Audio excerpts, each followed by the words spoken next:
Hi everyone and welcome back to my channel. Thank you for watching Reverse My View. So basically आज का मौसम बहुत अच्छा है, so I thought कि मैं ये वीडियो अपनी balcony में बैठ के शूट करूँ. So if you hear any kind of honking noise from cars and bikes, so please ignore it.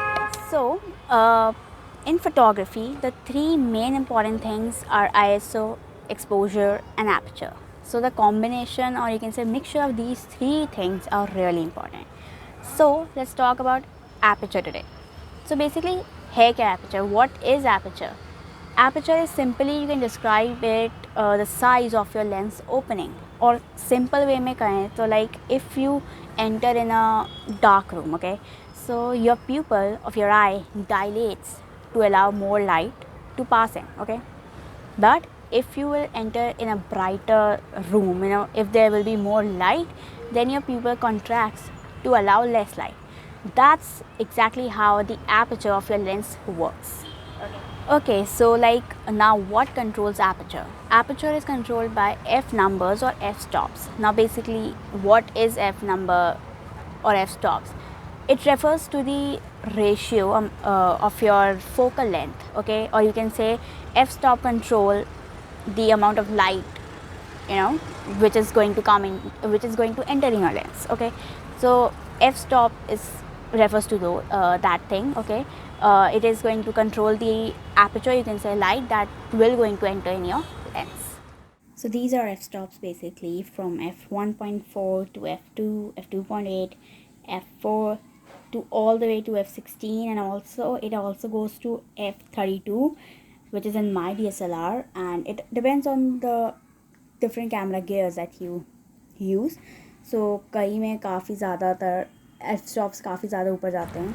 So now it becomes difficult here, like how are you going to determine on what f stop or f number your light will increase or decrease. So it is, you can understand in this way, like if you increase the f stop, decrease in the aperture, or decrease in the f stop, increase in the aperture, okay. So it basically means f2.8 will have more light, will allow more light than f16 or f22 or f11. Similarly, f22 or f11 have less light, it will take less light than f4 or f2.8. But ऐसा like ऐसा होना चाहिए था ना कि we get confused here कि like f22 is a big number then f4, तो उसमें ज़्यादा लाइट पास होनी चाहिए थी, बट ऐसा नहीं है. जैसे इट्स ऑपोजिट है.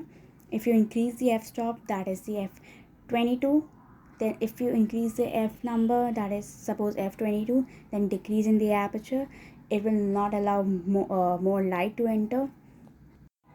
And if you will decrease the f stop, suppose f2.8, then increase in the aperture, it will allow a lot of light to pass through your lens.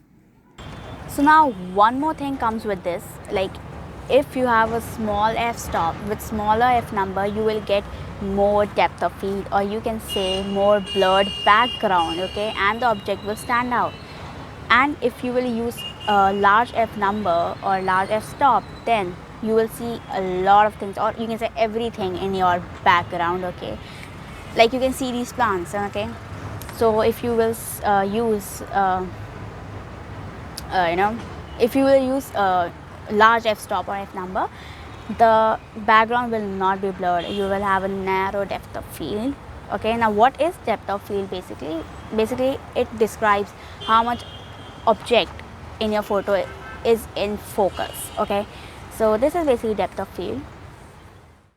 Okay, so here is an example in f7.1 in the picture with f7.1.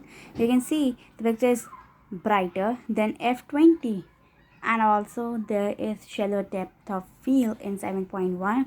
Background is blurred, but you can see a lot of plants in f20 in the background. So yeah, that's the difference, smaller f stop, f7.1. Then like if you decrease the f number, increase in aperture. So here's a small difference, as you can see.